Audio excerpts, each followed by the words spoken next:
morning, everyone. I'd like to welcome you to the presentation of the World Bank's regular economic report for the Western Balkans. You know me by now. I'm Mariam Salim, the country manager for Albania.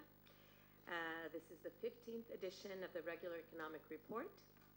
The report assesses recent economic developments in the 6 countries in the Western Balkans and presents an economic outlook for the next 3 years.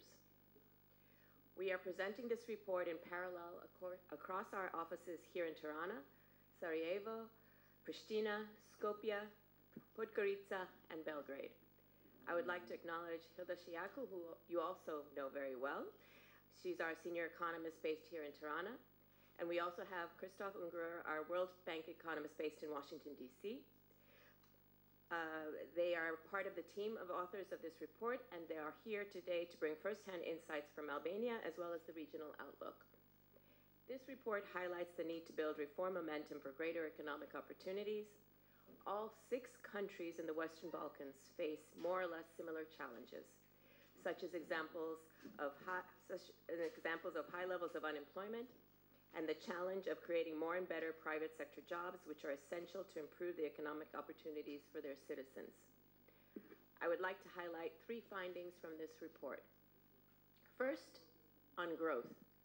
The Western Balkans economies are projected to continue to expand in 2019 to 20, but this outlook is vulnerable to risks. In 2018, economic growth in the Western Balkans reached 3.8%. During 2019 to 20, regional growth is projected to remain stable, averaging 3.7%. Bosnia and Herzegovina, Kosovo, and North Macedonia are expected to grow faster in 2019-2020. And growth is projected to slow down in Albania, Montenegro, and Serbia. This outlook, however, is vulnerable to domestic and external risks. In some countries, there is growing public discontent, which could lead to higher political uncertainty and a slower pace of structural reforms. Policy uncertainty or policy reversals would also erase hard-won gains, especially on the fiscal side. Externally, growth would be affected if there is trade protectionism. Moreover, there could be slower than expected growth in Europe, and this may be accompanied by tighter conditions in global financial markets, which may increase borrowing costs for the Western Balkans. In this context, there is an opportunity to advance reforms to mitigate risks and demand for greater economic opportunity. Second, on jobs, despite stronger growth in 2018, the pace of jobs created slowed. This reflects limited private sector dynamism. In 2018, 96,000 jobs were created in the Western Balkans, mostly in industry and services. This is well below the 171,000 jobs created in 2017. The slower labor market response reflects to some extent the temporary effects of the fiscal stimuli that pushed growth but did not encourage private sector job creation. More and better jobs are needed. Labor force participation remains low, and unemployment remains high. 2 out of 3 unemployed workers have been without a job for more than a year. Finally, at a time of stable outlook, the opportunity to reform is unique for mitigating risks and supporting the expansion of the economy. This edition of the Western Balkans Regular Economic Report discusses policy options that will strengthen the foundations for future growth and job creation in the region, including competition policy, taxation, financial sector diversification, export sophistication, and economic connectivity. This report also features a special section on human capital. Taksat, diversifikimin e sektorit financiar, sofistikimin e eksporteve dhe konektivitetin ekonomik. Ky raport në veçanti fokusohet me një rubrik të posaçme për kapitalin njerëzor. Ideja është që të ketë ekonomi me zhvillim të vrullshëm, si ekonomik ashtu dhe teknologjik, për të krijuar ekonomi dinamike ku të rinjt të gjejnë veten. çuarja përpara reformave do të jepte mundësi vendet Ballkanit Perëndimor që të shfrytëzonin mundësitë që ofron procesi i antarësimit në Bashkimin Evropian. Përpara se t'ja jap fjalën Hildës për prezantimin, dëshiroj që të them diçka edhe sa i takon pikturave të përfshira edhe të kopertinës së këtij raporti. Në këtë vit kemi kopertina e këtij viti pra ka një artist shqiptar, pra piktura e një artisti shqiptar, një piktore shqiptar. Ky është rezultati i një konkursi të organizuar nga Banka Botërore në bashkëpunim me Universitetin e Arteve të Tiranës, i cili një konkursi i shpallur në nëntor 2019, fituesi ka qenë Markel Capo me veprën 1001 dritare. Capo e përdor artin e tij si një instrument për komunikim, por e përdor artin e tij edhe për të ndërgjegjësuar njerëzit për personat me sindromin Down. Kjo piktura që fiton, është pjesë e një projekti në vazhdim e sipër, i cili inspirohet nga kështjellat, gurët, shkëmbinjt dhe fuqia e grave shqiptare. Tani e jap fjalën Hildës për t'ju prezantuar gjetjet e këtij raporti, pastaj do ta hapim seancën për pyetje për ju. Faleminderit. Faleminderit Mariam. Faleminderit e ju që keni ardhur për prezantimin e këtij raporti. Fillimisht do filloj me mesazhet kryesore të këtij raporti për gjithë vendet e Ballkanit, dhe pastaj në prezantimin tim do të ndalem pak në gjetjet për Shqipërinë.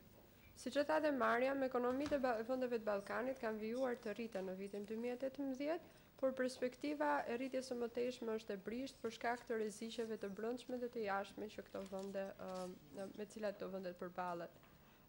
Rritja ekonomike shënoi mesatarisht 3,8% në vendet e Ballkanit, me disa vende si në të cilat përfutet dhe Shqipëria, rritja ka qenë diçka më e lartë se 4%. Kjo rritje ka përfituar nga faktorë të përkohshëm, po dhe nga një kërkesë e lartë për eksportet e vendeve të Ballkanit. Megjithatë, kjo rritje, siç e thash, shoqërohet me rreziqe të brendshme dhe të jashtme dhe perspektiva mbetet e brisht. Në shumë nga vendet e Ballkanit, të cilat përballen me nevojën për konsolidim fiskal, ku borxhi është i lartë apo po rritet me shpejtësi të lartë, shpenzimet publike ende dominohen nga shpenzimet të larta për paga të sektorit publik, si dhe nga programe sociale që janë të pashënjestruara mirë. Ky raport përsërit mesazhin që shpenzimet publike duhet të orientohen më shumë drejt eficiencës për të gjeneruar një potencial rritje më të lartë në të ardhmen. Në kushte të një perspektive të paqëndrueshme për rritjen, duhet përshpejtuar vrulli i reformave. Siç e tha dhe Mariam, këto reforma duhet përqendrohen në ato faktorë të cilët të rrisin potencialin e këtyre vendeve, duke përmendur rritjen e konkurrueshmërisë, rritjen e diversifikimit të eksporteve, diversifikimin dhe aksesin në sektorin financiar, integrimin ekonomik dhe zhvillimin e kapitalit njerëzor. Një nga gjetjet e këtij raporti, ose një nga analizat që ky raport përmban, është edhe ajo mbi konkurrencën e brendshme të tregjeve. Është vënë re që rritja e konkurrencës së tregjeve dhe aksesi i firmave të reja gjenerojnë punësim dhe gjenerojnë shumë oportunitete për rritjen ekonomike. Vetëm duke parë disa nga sektorët tipik në të cilat kryesisht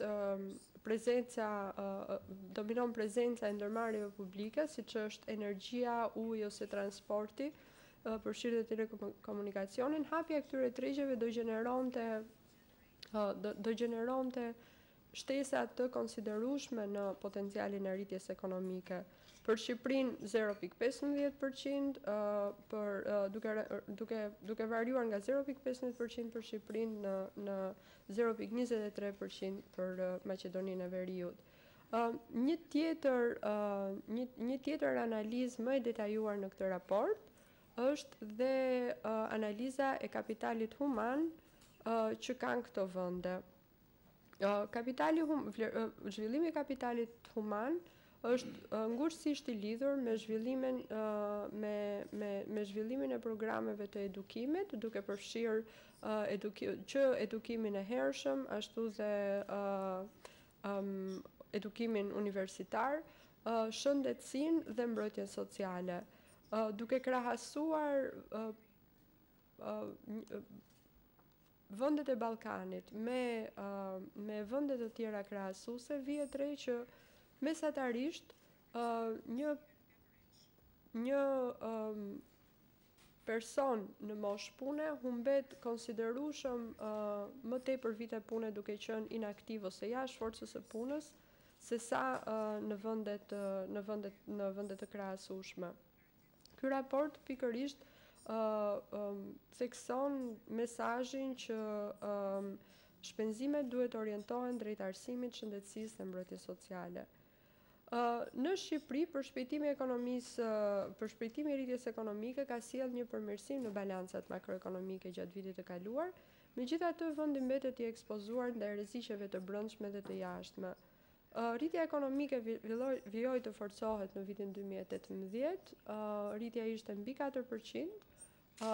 Ky raport përmban të dhëna dhe vlerësime me të dhëna që kanë qenë të disponueshme deri në fund të shkurtit 2019 dhe vlerësimi ynë ka qenë për një rritje 4.2%, të dhënat e Instatit konfirmuan dhe tremujorin e katërt me një ngadalësim prej 3.1% dhe një rritje për gjithë vitin prej 4.1%.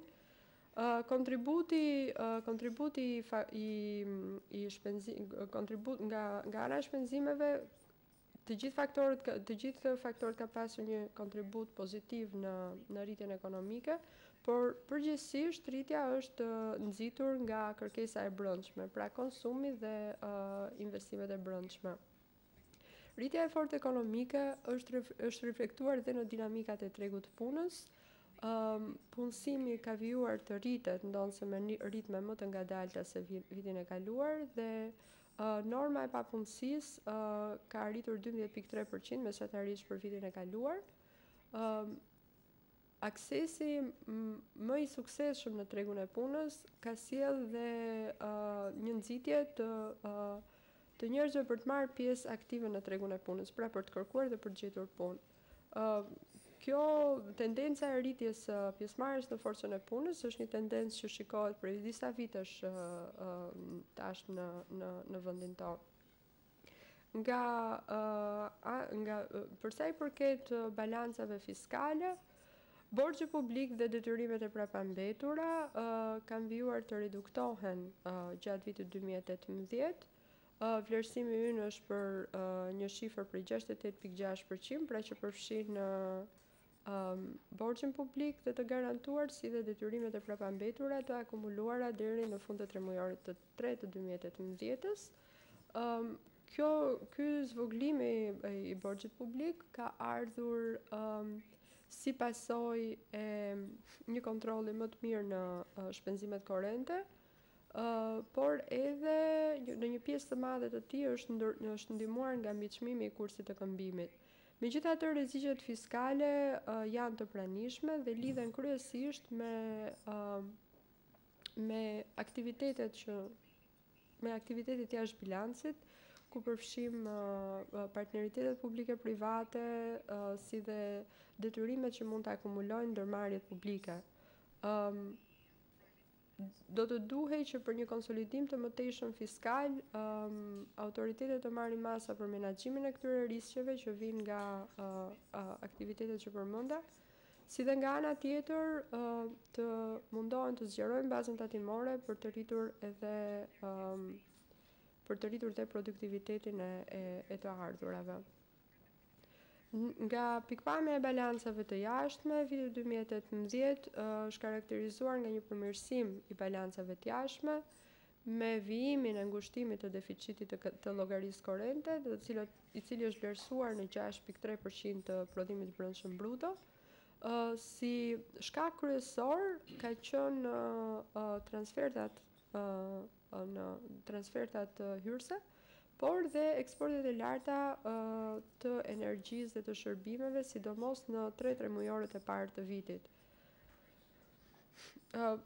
Për sa i përket financimit, financimi është siguruar kryesisht nga investimet e huaja direkte.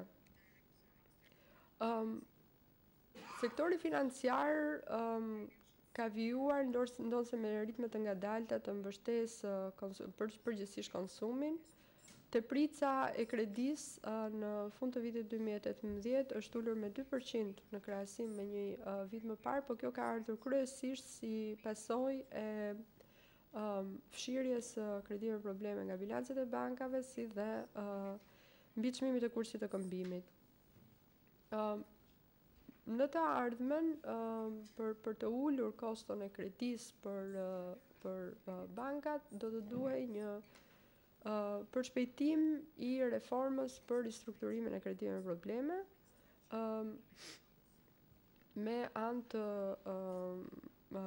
të zgjidhjes sa më shpejt të stokut të mbetur të tyre. Për sa i përket perspektivës për të ardhmen, në 3 vitet e ardhshme, ekonomia e Shqipërisë mendojmë se do rritet më ngadalë se sa në vitin 2018, për disa faktorë. E para, ritmi i rritjes potencial do jetë ai që do tërheqë rritjen ekonomike. Faktorët e përkohshëm, të cilët janë vënë re në 2018 dhe në disa nga vitet më përpara, mendojmë që nuk do të jenë pranishëm. Megjithatë, kjo rritje ekonomike shoqërohet, siç e thash, nga rreziqe të jashtme dhe të brendshme. Ndër rreziqet e jashtme mund përmendim luftrat tregtare dhe marrëveshjet gjeopolitike, të cilat mund të dobësojnë lidhjet ekonomike midis vendeve dhe sidomos me vendet partnere. Një tjetër faktor është një rritje më i ngadaltë në rritjen ekonomike të vendeve të BE-s, sidomos të Italisë, e cila regjistroi recension së fundmi. Gjithashtu, kushte më pak të favorshme të huamarrjes, të cilat do rrisnin koston e huamarrjes për Shqipërinë, tashmë që ajo është ekspozuar ndjeshëm ndaj huamarrjes së huaj, mund të faktorizohet si një nga rreziqet e jashtme. Ndër rreziqet e brendshme mund të përmendim faktorët klimaterik, të cilat mund të gjenerojnë, si në Shqipëri, si në gjithë vendet e Ballkanit, mund të gjenerojnë momente shumë pozitive për rritjen ekonomike, por mund edhe të ketë vite në të cilat këto kryejnë dëme të mëdha.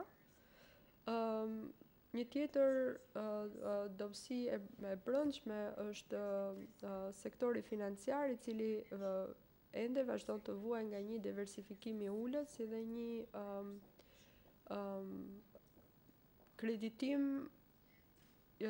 një kreditim i moderuar. Nga pikpamja fiskale, unë përmenda pak më parë dhe rreziqet që vijnë nga aktivitetet jashtë bilancit, të cilat nëse nuk menaxhohen në mënyrën e duhur, mund të ezaurojnë hapësirat fiskale për politikat më teshme dhe mund të cënojnë konsolidimin fiskal. Së fundmi, pasiguria politike dhe vonesa në zbatimin e reformave strukturore mund të dëmtojnë si klimën e biznesit, ashtu dhe prospektin e antarësimit në BE, i cili duhet vijojë të jetë një nga ankorat e vendit. Këto ishin mesazhet kryesore për Shqipërinë. Në qoftë se keni pyetje, do ju përgjigjem.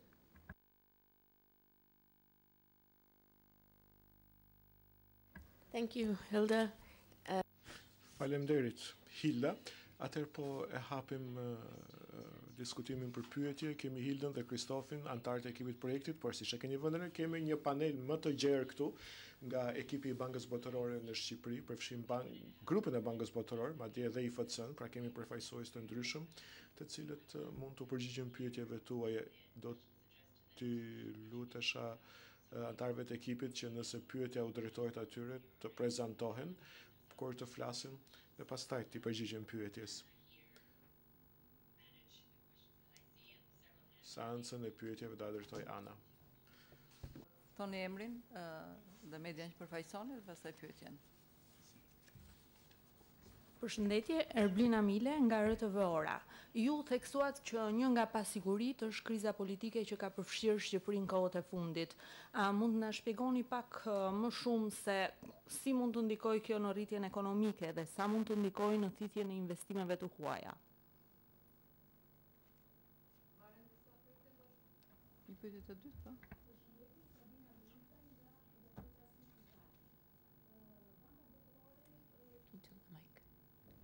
Në rregull, Sabina Veiza nga gazeta Si.al. Banka Botërore ka asistuar sektorin e bujqësisë si me financime ashtu edhe me fushata informimi. Besoj që jeni në dieni të problematikave që kanë dalë së fundmi për agropërpunuesit në lidhje me kontestimin që ata i bëjnë rimbursimit masës së rimbursimit të TVSH-s me paketën fiskale. Do doja të dija një qasje nga Banka Botërore dhe cilat janë sugjerimet ndaj qeverisë shqiptare. E dyta, Banka Botërore gjithashtu ka asistuar ngushtë për skemën e asistencës sociale e qeverinë shqiptare dhe një vit më parë e ka konsideruar si të suksesshme këtë skemë pavarësisht kontestimeve që janë bërë nga opozita dhe ekspertë të ndryshëm. Ndërkohë aktualisht qeveria ka një projekt ligj të ri që është në diskutim për ndryshimin e kësaj skeme. Do vazhdoni të bashkëpunoni me qeverinë për këtë projekt ligj për zbatimin e projekt ligjit të ri dhe si e shikoni këtë ndryshim?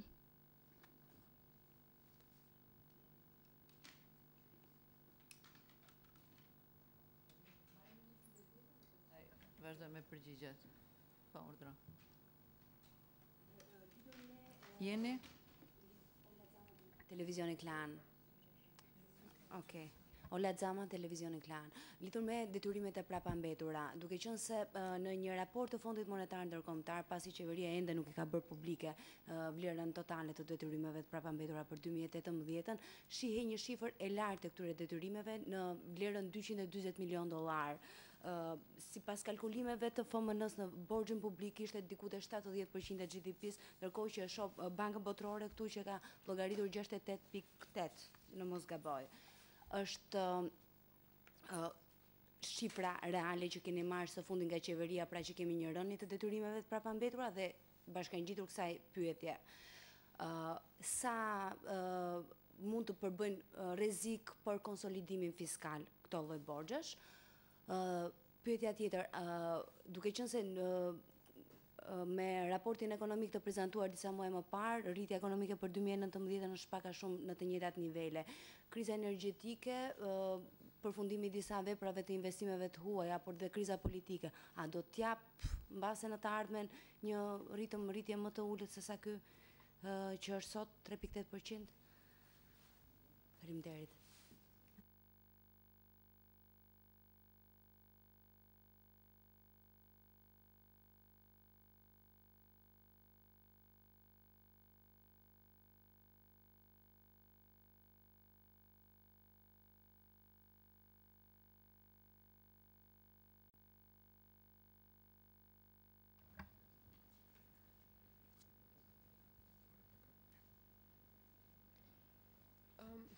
Si që thash, pasiguria politike është një nga faktorët që ky raport përmend, si një nga me një mundësi ndikimi në klimën e biznesit. Megjithatë, sugjerimi që bën ky raport gjithashtu lidhet me faktin që këto protesta që vihen re në shumë nga vendet e Ballkanit lidhen edhe me vonesat në implementimin e reformave strukturore. Në rastet kur ato lidhen me një pasiguri ekonomike apo me kushte të vështira ekonomike, me një pasiguri për të ardhmen, autoritetet e këtyre vendeve duhet të marrin masa që të përshpejtojnë reformat strukturore në drejtimin që unë përmenda, duke lehtësuar mundësimin në integrimin e tregut të punës nëpërmjet investimit të kapitalin human, duke përmirësuar klimën e biznesit dhe duke krijuar kushte të barabarta zhvillimi për të gjithë. Kjo për sa i përket pyetjes së parë. Do me thënë, si përgjigje do thosha që po, pasiguria ndikon, megjithatë ne shikojmë edhe një oportunitet për të përgjigjur në mënyrë pozitive shqetësimeve që ngrihen. Një pyetje tjetër nga si pikal kishte lidhje me problemet e ngritura nga agropërpunuesit. Unë siç e thash, baza datimore në vendin tonë është shumë e ulët dhe përgjithsisht bujqësia është një nga ato sektorë që vuan nga një informalitet i lartë dhe nga mungesa e regjistrimit të fermerëve në skem. Në komunikimin tonë me autoritetet ne kemi theksuar dy gjëra. Së pari rritjen e bazës datimore, pra pranimin e më shumë fermerëve në skem, dhe së dyti rritjen e transparencës për politikën fiskale që aplikohet në to. Një pyetje tjetër kishte lidhje me borxhin publik dhe me detyrimet e prapambetura. Ju cituat raportin e FMN-s, vlerësimi për detyrimet e prapambetura është i njëjti. Raporti i FMN-s që ndoshta ju i referoheni përmban një vlerësim në kohë më të vjetër që nuk ka faktorizuar disa nga 3 mujorët e fundit. Detyrimet e prapambetura janë të fundit të 3 mujorit të vitit 2018. A përbëjnë detyrimet e prapambetura një rrezik për borxhin? Me sa, siç e theksova në raport, ne kotuam shifrën e borxhit plus detyrimet e prapambetura. Sepse ato janë detyrime financiare që qeveria i ka ndaj të tretëve dhe duhen zgjidhur. Dhe konsolidimin fiskal ne shikojmë të lidhur me to. Por detyrimet e prapambetura nuk janë problem vetëm për borxhin, detyrimet e prapambetura janë problem dhe për klimën e biznesit. Pasi vënë në vështirësi likuiditeti bizneset të cilat pastaj detyrohen të gjejnë mënyra alternative të cilat mund të jenë të kushtueshme për to. Dhe në komunikimin tonë me qeverinë ne kemi theksuar që së pari duhet rritet transparenca për detyrimet e prapambetura, të raportohen në kohë dhe të përfshihen siç duhet në përputhje me standardet në pasqyrat fiskale, dhe së dyti të jepet zgjidhje në mënyrë transparente akumulimit të detyrimeve të prapambetura. Ju përmendët një sër faktorësh që mund të ndikojnë në një rënje të ritmeve të rritjes në të ardhmen, janë plotësisht në linjë me ato që ne shikojmë si rreziqe të brendshme. Së pari, siç e përmenda, kushtet klimaterike më të vështira, të cilat edhe po vjen re në këtë fillim viti, mund të çojnë në një rishikim për poshtë të rritjes ekonomike nga 3.8 më poshtë. Gjithashtu dhe pasiguritë e lidhura me zhvillimet ndërkombëtare, me të cilat vendi ynë është ngushësisht i lidhur, mund të çojnë në një rishikim të dytë të ritmeve të rritjes. Do përgjigjet tjetër kush? Për asistencën sociale. Ju përmendët që para një viti banka ka deklaruar që reforma është implementuar me sukses. Kjo është shumë e vërtet, i referohet reformës në 3 rajone kryesore, Tiranë, Durrës e Elbasan, ku reforma është implementuar për një periudhë rreth 3 vjeçare, ndërkohë që vjet në janar u implementua në të rajonet e vendit. Dhe përsëri ka vazhduar të ketë sukses, të arrijë rezultatet e pritshme, pavarësisht nga problemet sigurisht që ka pasur dhe vazhdon të ketë.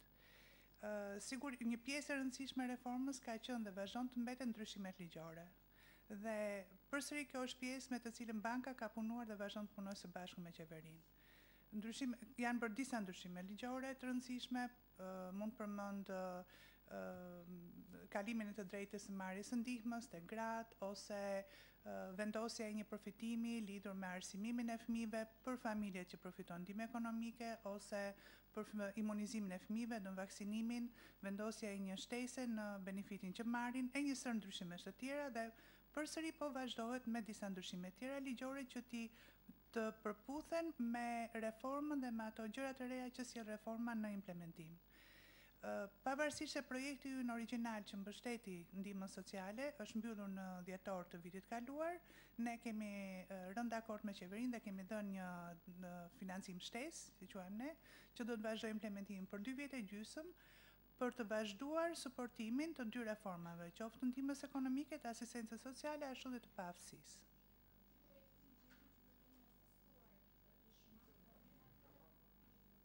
Projekt ligji që ju keni asistuar i shmang problematikat që janë shfaqur deri tani?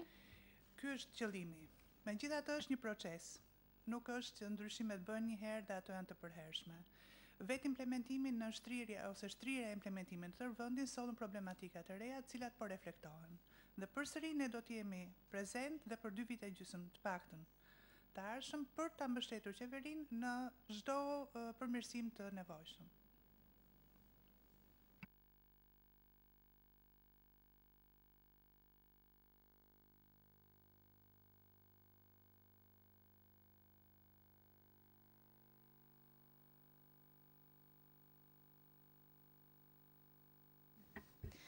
Aurora Sulqe, A2 CNN.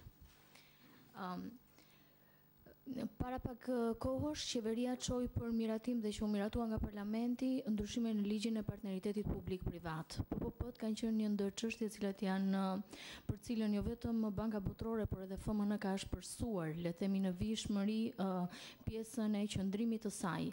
Sa i keni parë të reflektuara rekomandimet që ju keni bërë në ndryshimet ligjore që qeveria i bëri kuadrit PPP-ve? E para, e dyta, mos rimbursimi i TVSH-s mbetet një ndër problemet kryesore për eksportuesit shqiptar, ndërsa ata pretendojnë se vazhdojnë mbi 1 vit e gjysmë. Vonesat vetë atimet kanë pranuar zyrtarisht që ka vonesa të cilat shkojnë në 6 muaj.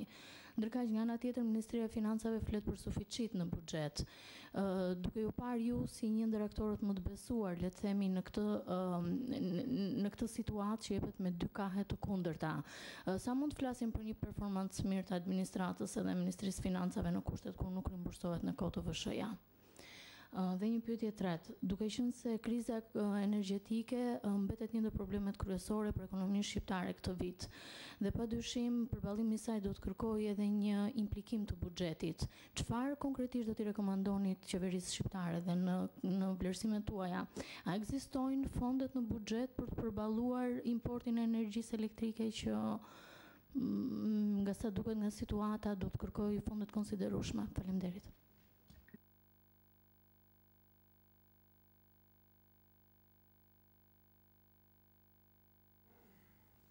Përshëndetje, Ersuin Shehu nga televizioni Skan. Në hapjen e zonjës Salim si një nga, po themi, zhvillimet e lidhura me rritjen e dobët të punësimit vitin e kaluar, ishte një gjetje rajonale, po besoj, lidhet dhe me Shqipërinë, ishte dinamizmi i ulët i tregut të punës. Tani, në këndvështrimin tuaj, në çmas një zgjerim i sektorit financiar dhe diversifikim i burimeve të financimit do të nxiste këtë dinamizëm të, po themi, sektorit privat në Shqipëri.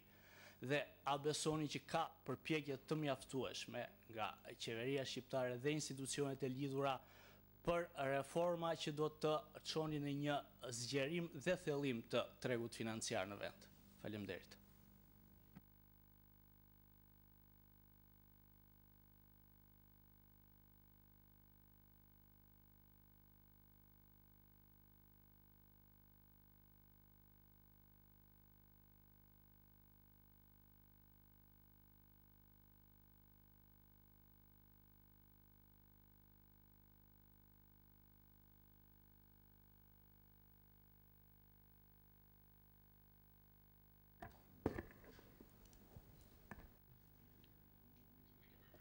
Faleminderit.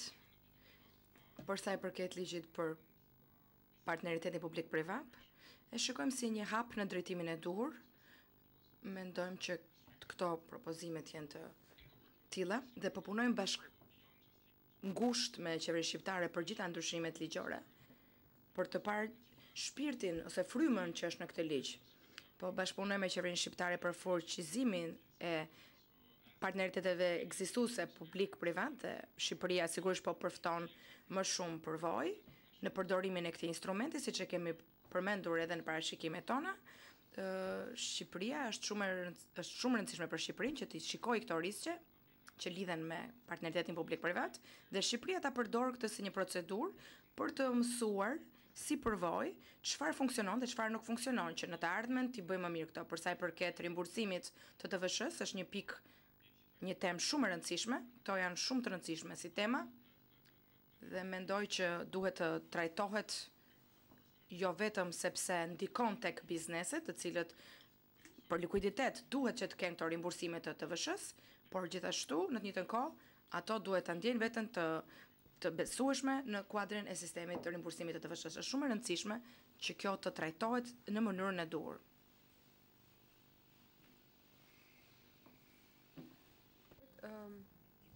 Për sa i përket krizës energjetike, Shqipëria vazhdimisht ekspozohet ndaj zhvillimeve në energji.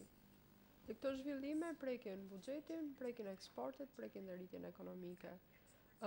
Prej disa vitesh tashmë ne shikojmë që kemi një zhvillime pozitive kur burimet hidrike janë të favorshme dhe të kundërtën e saj kur këto burime nuk janë më prezente.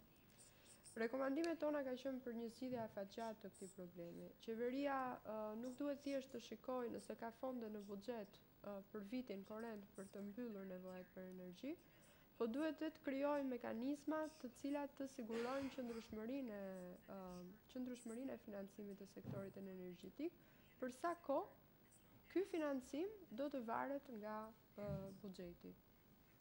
Këto instrumenta përdoren gjerësisht në botë dhe si pjesë të programit tonë ne kemi edhe këshillimin me ekspertizë, për cilat mund të jenë disa nga instrumentat e përshtatshëm për qeverinë, të cilat mund të adresojnë zgjidhjen afatgjatë të këtij problemi.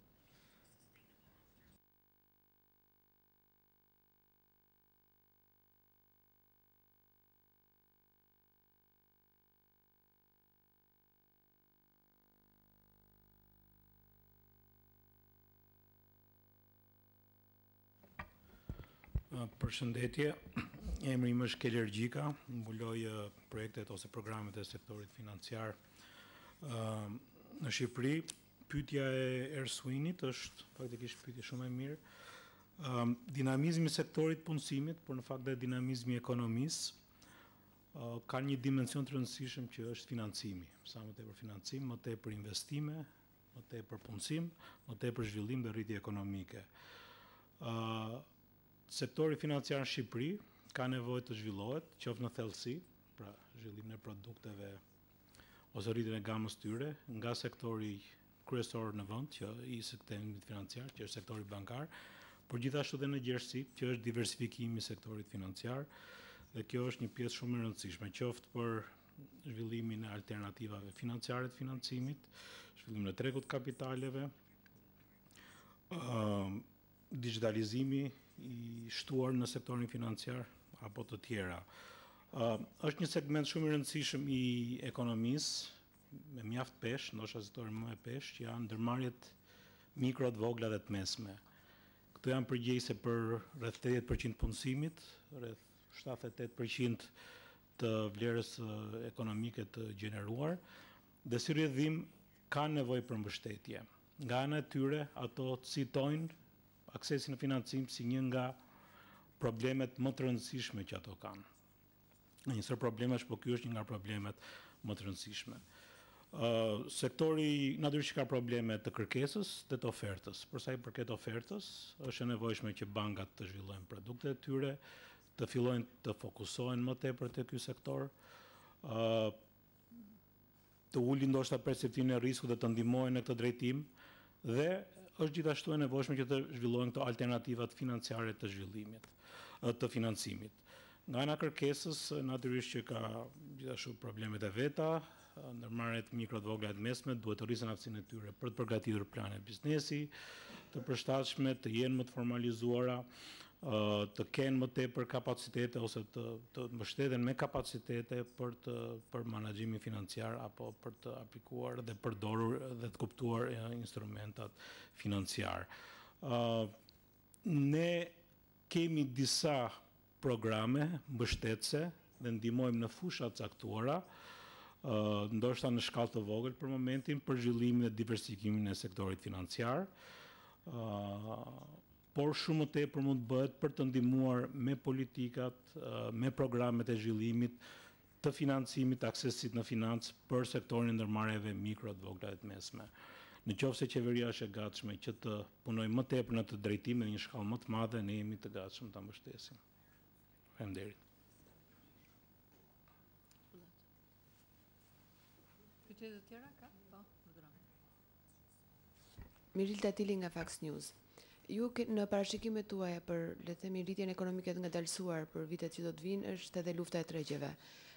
Doja të dija sa ka ndikuar vendimi i qeverisë Kosovës për sa i përket embargos ose rritjen me 100% të ganës dhe detyrimeve për Serbinë. Dhe kemi një luftë të tillë në Ballkan, parashikohet, le të themi, kjo ashpërsim me Ballkanin? Faleminderit.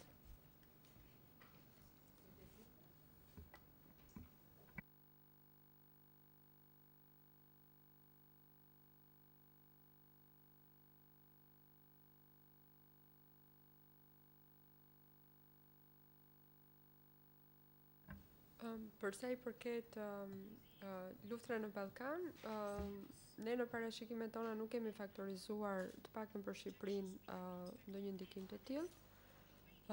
Kryesisht e shikojmë më tepër të lidhur me vendet kryesore partnerë tregtare. Ndërkohë që në ekonominë e Kosovës kjo patjetër që ka ndikuar. Një ndikim që kjo e ka dhënë dhe në inflacionin e brendshëm. Kosova ishte vendi i cili regjistroi inflacionin më të lartë në të gjithë vendet e Ballkanit dhe kjo erdhi pikërisht mbas vendosjes taksës 100% të importeve. Natyrisht këto vendime nuk gjenerojnë impakte pozitive në ekonomi.